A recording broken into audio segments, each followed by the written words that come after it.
Hello, my name's Mabel, and I'm 30 years old. I recently came into a large fortune, and that made me see the ugly side of my husband. Today I want to tell you all about it and how I unintentionally got revenge on two people at once. Let me start off by introducing myself a little more. I grew up away from my grandparents, but we were still very close. I remember that every 34 months they would come over to our place just to spend time with me. I was the closest to my grandmother. I was the apple of her eye, and she never ceased to spoil me. My grandfather passed away when I was 17, and I was devastated. My grandmother didn't take it well either. I loved her dearly, and so when it was time for me to go to college, I chose to attend college in her state so I could be closer to her. It was at college that I met my ex-husband, Toby. Toby and I started dating when we were in our junior year, and we had a pretty good relationship. Toby was everything that I was looking for in a partner, which was why I continued my relationship with him even after we graduated. We got engaged a few months after graduating, but decided to wait until we were in a stable financial situation to get married. In the meantime, since I lived in a better apartment, Toby moved in with me. While my relationship with Toby was great, the one person who I could not seem to get along with was his sister, Julia. Julia didn't live in the same state as us because she moved with her husband when he got a better job, but she still doted on Toby a lot, to the point where she was often obsessive about him. She hated me the second she met me. I guess she thought that I was stealing her baby brother from her. Anyways, she had always been rude and unaccommodating. The only reason I ever let her get away with anything when she came to visit us was that she would bring over her daughter, Viola. Viola and I got along really well. Ever since she was a baby, she only seemed to like being with me, and I enjoyed it. Julia was glad to have some time to herself, but that did not stop her from being mean to me. Toby never stood up for me because he loved his sister too much to hurt her. I didn't want to cause any rifts between them, so I just shut up and dealt with it. About 3 years after we got engaged, Toby and I were doing well enough, so we decided to get married. It was an amazing day, and yes, I'll even say that now. Everything was going great until 4 years after we got married. Two major things happened. The first was that my grandmother passed away. I was heartbroken and honestly could not do much during that time. I inherited about $1 million in money and assets combined, but none of that mattered to me because my grandmother was gone. The second thing that happened was that Julia and her family moved back into town. Suddenly, Toby was no longer at home. He was almost always over at Julia's, or when he was at home, Julia was here.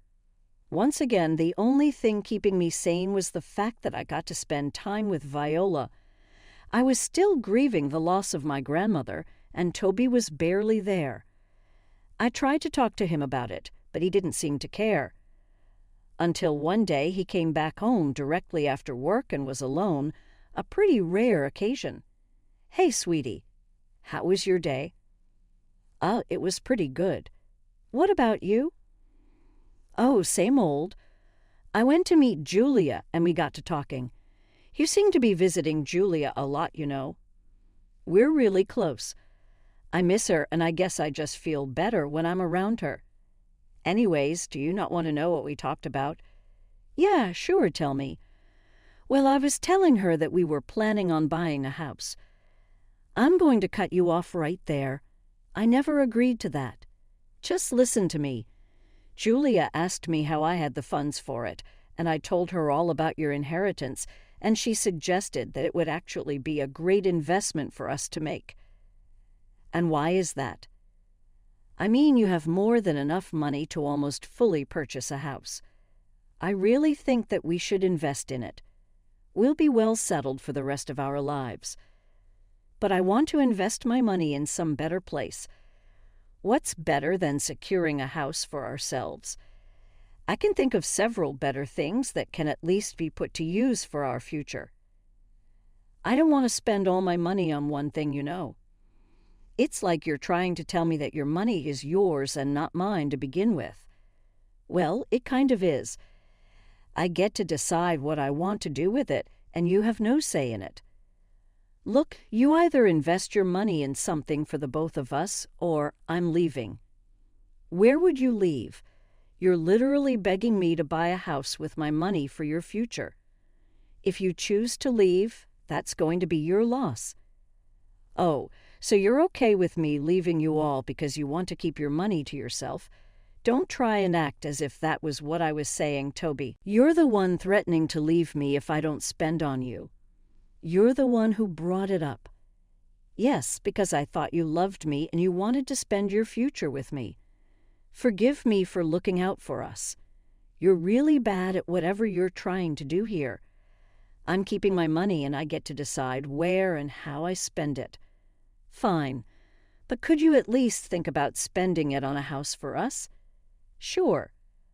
I wasn't sure why Toby was being so adamant about buying the house, but something did not seem right to me, which was why I knew that I had to stand my ground. Toby began to distance himself from me after that conversation. He began to spend even more time at Julia's place. Julia stopped coming over, other than to drop Viola off whenever she needed me to babysit her. I tried to talk to Toby on multiple occasions and asked him what was wrong, but he always brushed me off and told me there was nothing wrong. Eventually, I gave up and figured that I'd just wait until he was ready to talk. However, things took a turn when one day Julia dropped Viola off at my place for me to babysit her. Hey, Viola, how's my favorite niece doing? I'm your only niece, still my favorite, though. I hope I'll always be your favorite. Of course you will be. Anyways, what do you want to do today? I was thinking we could go get our nails done and then get some ice cream. Yay! Can I paint my nails pink?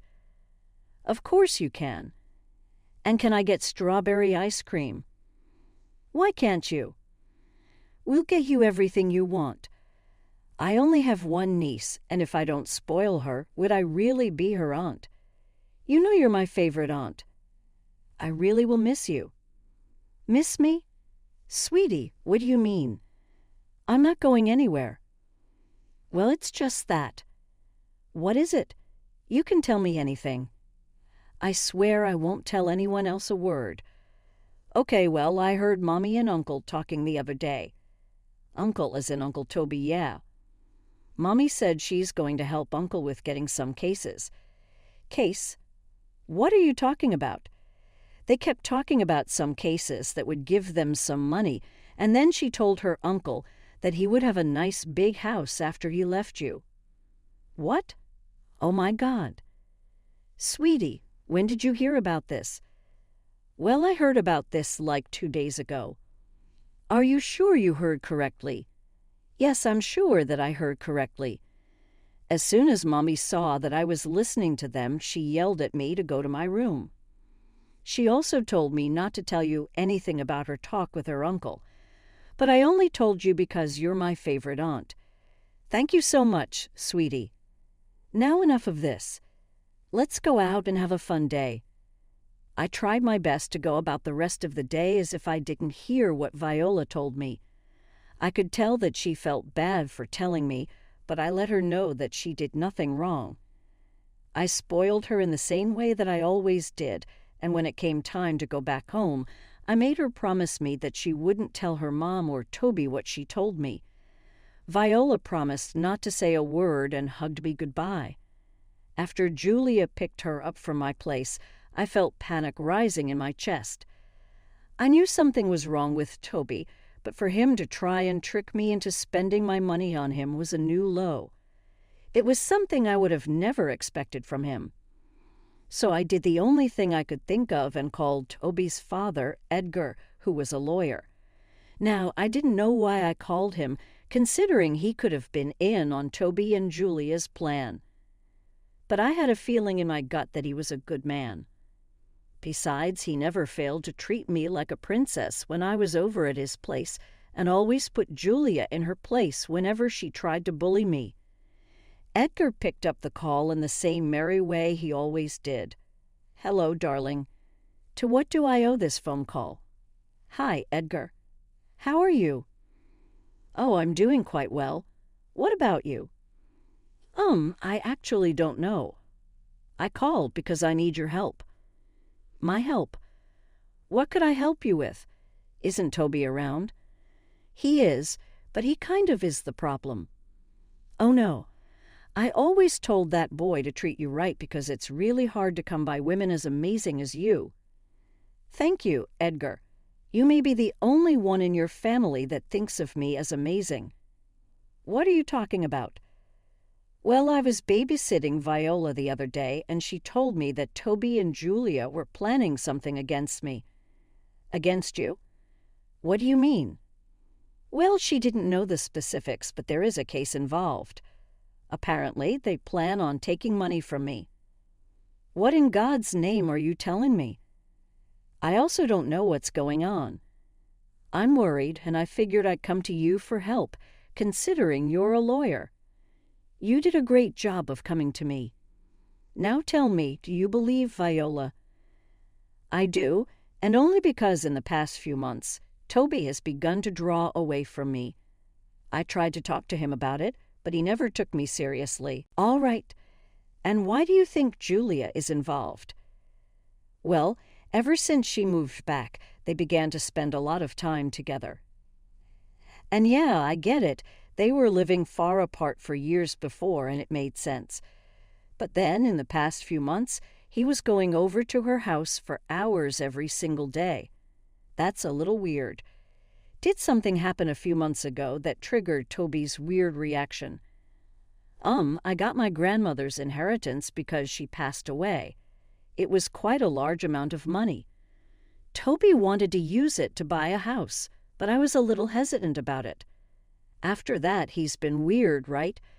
My guess is that they're going to try and get your money. First of all, I'm so worried that my children are doing this to you. This was not how I raised them. Secondly, why don't you drop by my office tomorrow and we'll hash this out properly? Then that sounds great, and you have nothing to apologize for. You're clearly a good man. Thank you for helping me out. I don't know what I would do without you." I was genuinely really grateful that Edgar was helping me out. I did not think that he would side with me over his children, but I was glad that he did. The next day, I took a day off from work and made my way over to his office. Once there, Edgar apologized once again to Toby and Julia, but I told him to just help me navigate around this. We figured that Toby was going to ask for a divorce, so the first order of business was to contact all the reputed divorce lawyers in our city and ask for advice. This would then limit Toby's access to good lawyers because there would be a conflict of interest, considering they already knew my side. The next thing we had to figure out was how they planned to take my inheritance from me. Thankfully, I had been smart enough to keep my inheritance money in a separate bank account and did not use it to buy Toby or me things at all. I did plan on buying Toby some luxury items that he'd always wanted, but clearly that was never going to happen. Since there was no other way for them to get that money from me, Edgar and I figured that they were going to outright steal from me. The only thing I could control then would be providing them with the perfect setup so I could catch them. You see, I had a top-of-the-line security system installed inside my apartment because I was paranoid about break-ins. This was a fact that Toby knew and agreed to when he moved in. The next thing I had to do was slightly let Toby know that my bank details were logged in on my laptop. That wasn't hard to do. I just had to pretend to have bank troubles that he could help me with. Lastly, I told Toby that I was going to meet a friend on the weekend, leaving him home alone. I then met Edgar, who would serve as a witness and would corroborate my alibi. In the middle of our conversation, I got a notification that money had been transferred from my account to Toby and I's joint account. I called the police and reported it. When I got back from meeting Edgar, Toby was sitting in the dining room and asked me to sit with him. "We need to talk." "Oh, about what?" About us. Okay. We're not working out. I agree. You agree. What do you mean? Well, for starters, I did not like how you threatened to end the relationship over money. Something I would have spent on us had you not done that. I didn't think that you would. Oh, and that's another point. You think so lowly of me, and I don't think that's a sign of a good partner. Like as if you've been a good partner. You've been selfish since the start, and I only bore with it because I loved you. How in the world was I selfish? I helped you pay off your student loans first, instead of mine. I helped you out for a whole year when you didn't have a job. I sacrificed so much to make sure that you were happy. The few times that I didn't do what you wanted, I became a selfish monster to you. Don't act like what you did was some righteous thing. I would have done the same for you. Would you? You never helped me out when I was sick. Why would I think that you would have sacrificed your comfort for me when I really needed it? You're just trying to make me feel bad. No, and the last reason for not wanting to be with you is that I don't want to be with a lying, manipulative thief. What are you saying? Don't think I don't know about what you and Julia have been planning. I saw you transfer money out of my account into our joint account. I know that you wanted to be able to split that during the divorce. No, oh, don't even bother. I know about everything. You are a pathetic man, and I see no reason to be with you. Oh, well, I'll still get half of what I transferred into our account. I still win. Will you? If I recall correctly, I had security cameras installed in my apartment, and you made that transaction from my laptop at a time when I wasn't at home. I've already reported you for theft. The police should be here any time soon. You did what? Oh, here they come. Good luck. I'll see you in court. The relief I felt of finally seeing Toby pay for his actions was unparalleled.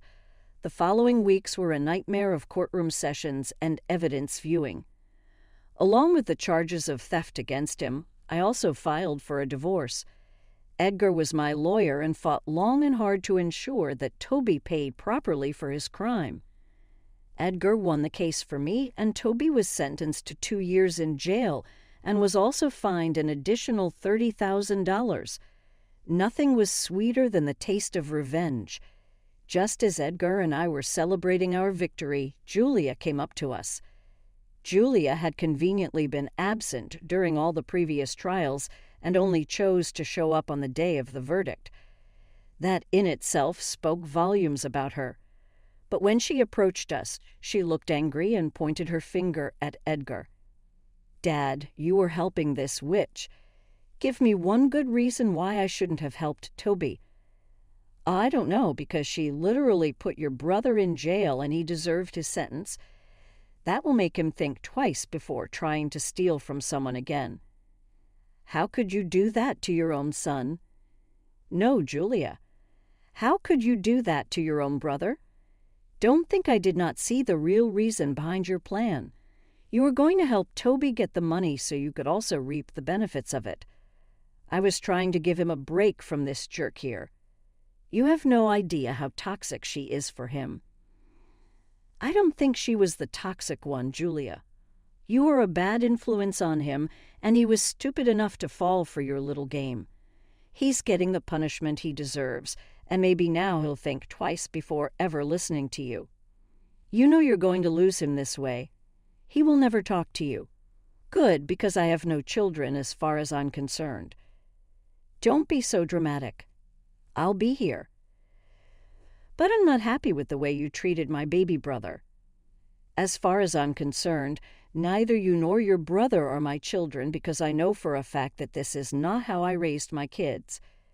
What are you talking about? What I'm saying is that I'm disowning both of you, and I want nothing to do with either of you. You can't do that.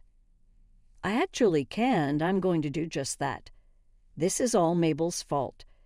If she just thought of someone other than herself for a second, this would not have been happening. No, you should not have been so greedy. I was going to spoil Toby with all the things he wanted, but you had to interfere. You took away everything from him, and I hope you sit and think long and hard about what you did to your brother. Goodbye." I grabbed Edgar's hand and we left. We couldn't help but let out a chuckle at what had happened. I was happy that Toby got what he deserved and that I was going to be free of his manipulative ways. I was also happy to see Edgar take my side. I did feel bad that it was because of me that he had lost both of his children, but he assured me that it was their own decisions that led to that. I took him out for coffee after, and we've maintained a good friendship ever since. Julia harassed me a bunch over text, and Edgar took it upon himself to tell Julia and her husband to leave me alone. Now this is where I unintentionally got revenge on Julia as well. You see, Julia's husband had no idea about Julia's involvement in what happened between Toby and me. So we called Edgar and asked him what happened and was shocked to learn about what Julia had done. Apparently, their marriage had been in the dumps for a while because of Julia's constant nagging that he never brought home enough money while simultaneously refusing to work. He did not like that she would go to such lengths and ask for a divorce, of course. He also asked for full custody of Viola and managed to get almost full custody. Julia got custody for every other weekend. Not to mention she didn't get much through that divorce either, considering that he had her sign an ironclad prenup before marriage. Julia only received a small amount of alimony for a set period of time, and she was kicked out of their house. Once again, she blamed it all on me, and if I'm being completely honest, I was a little happy to see the way she got what she deserved. She tried to meddle in someone else's life, and she paid the ultimate price for it. Not to mention, I got to see Viola still because she loved me, and Julia's ex-husband could not say no to Viola. He was very apologetic for what Julia did, but I reminded him that he had no idea, so he had nothing to apologize for. And before you ask, yes, I am spoiling Viola senseless. As for me, my life is only getting better. I got a promotion at work and also decided to hire an accountant to help manage all my finances. I have invested my money in a few places, and it's only a matter of time before I get my returns on those. Getting to where I am today took a lot of struggle, but let me tell you, the view from where I'm at is one that I'm loving. I have a better understanding of people, and I'm going to be a lot more cautious.